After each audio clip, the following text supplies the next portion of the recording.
Good afternoon, this is Jeff of Sewer Tech Northwest. Today we're at property address 16248 Southwest Stetson Street here in Sherwood, located at the front of the house. I describe everything as if you're in the street facing the front door of the home. We are to the left of the front door, right underneath this far left window pane. You've got a 3-inch ABS cleanout. We're going to check the overall condition and serviceability of the sanitary sewer line. We're going to introduce water to the line here in just a moment. Looks like we've got some grease buildup in the line, a little bit of standing water there. It's a very, very minor amount of standing water, at least thus far. That's only about a 1/16 of an inch or so.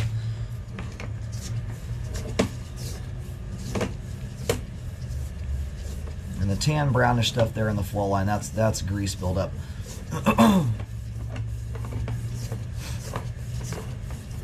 And we'll see how that all looks when we come out at the end here. But if I see a continuous layer of it throughout most of the sewer line, it's at that point I start recommending cleaning. If you notice what I'm scraping off the pipe bottom here, it's not just grease, it's a combination of grease and toilet paper. So that's kind of the issue with the stuff, is it creates for sticky conditions, and it causes things that would otherwise get out of the sewer line to get stuck.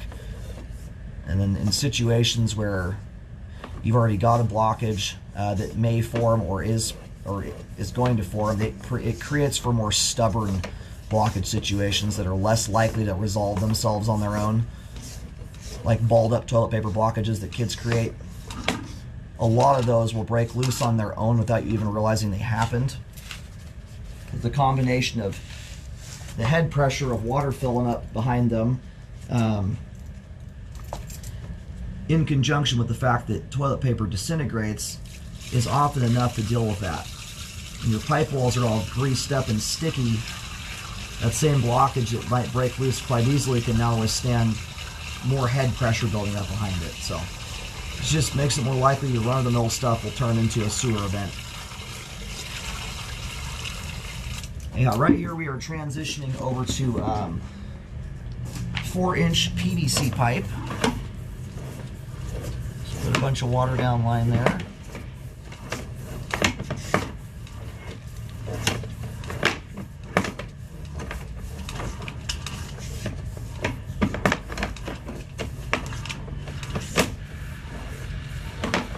And aside from some grease buildup so far, the line itself is looking good.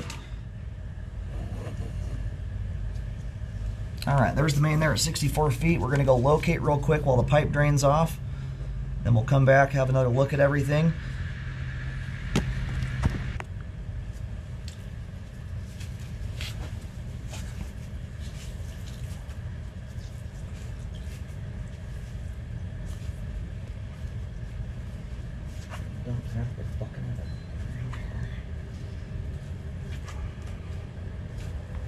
Alrighty, located the camera head successfully.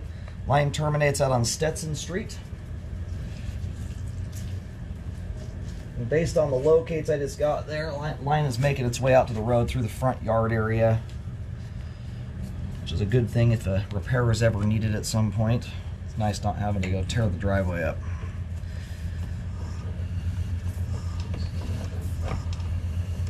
Anyway, we've got grease buildup end to end throughout the line. This is a line I'm going to recommend cleaning on. Now, I would not put this in the nightmarish category. It's the kind of grease buildup that's more concerning when you have households, larger households with little kids that are still wadding their toilet paper up like a softball, situations like that. And I'm going to go backwards here in a moment and see what the interior looks like. See if there's, sometimes depending on the water temperature people wash their dishes with, you'll get very different levels of buildup in different parts of the line. Anyway, all the PVC pipes will look good. The transition joint looked good.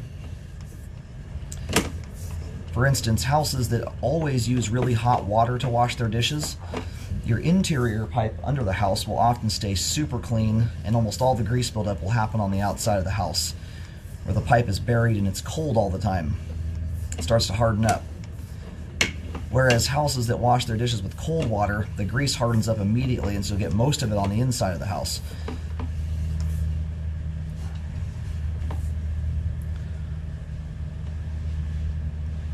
I can't tell, you may have a big chunk of excess pipe glue in the flow line.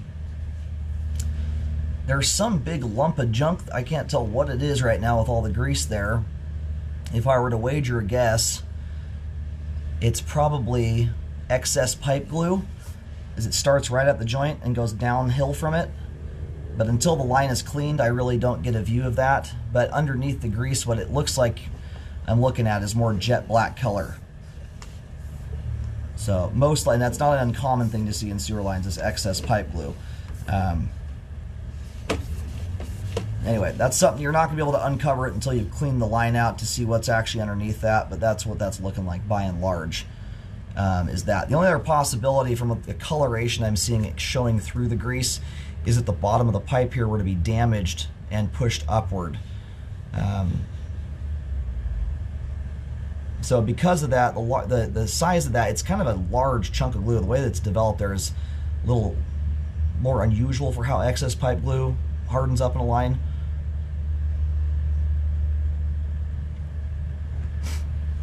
Anyway, I'm going to notate that on the report. Possible something or another going on in the flow line there. If it's just excess pipe glue, it's not terribly concerning, but if obviously a damaged pipe, that is something that we'd want to get addressed.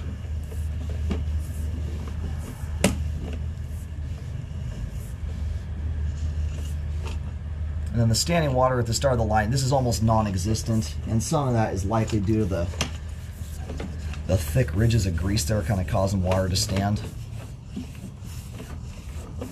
And you've got good thick grease buildup going back into the house too. So I would recommend both interior and exterior portions of the main line be cleaned here. And the closer in that stuff is, like the grease under the house is actually more concerning than it is on the outside. When lines block up on the inside of a house, backups happen much faster. You don't have a bunch of leeway to fill up before getting back to the home. But that also does not allow the head pressure to develop and help push the blockage through. So I do very much recommend this line be cleaned and rescoped. One, to check that the grease has been thoroughly cleaned out. You got to make sure to tell the cleaners to do the interior as well. A lot of jet guys just come out and jet the outside. You got to get both ends of the line. Rescope to check the work on the cleaning, but also to take another look there at 15 feet, make sure there's no underlying damage underneath all the grease buildup. Anyhow, aside from that, or barring somewhat of a question mark there at 15 feet, once the line is cleaned out, you're going to have nice, very good flow through here. I can't tell exactly what we're going to see there at 15 feet, but everything else is looking good. Just needs cleaning. And if all you've got there left over is a lump of excess pipe glue, that's not something I'd recommend going to tear the line up over. It looks like it's a pretty smooth lump, whatever it is. If it is glue anyway, that's not worth repairing. Obviously, if there's damage there, it would be worth dealing with at that point in time. Anyhow, as the line sits, it is functioning at this time, draining slower than it should due to the grease buildup. After cleaning, assuming you have no damage at 15 feet, you're going to have a properly functioning sewer line. Good flow. And you'll have mitigated the blockage risk with the grease.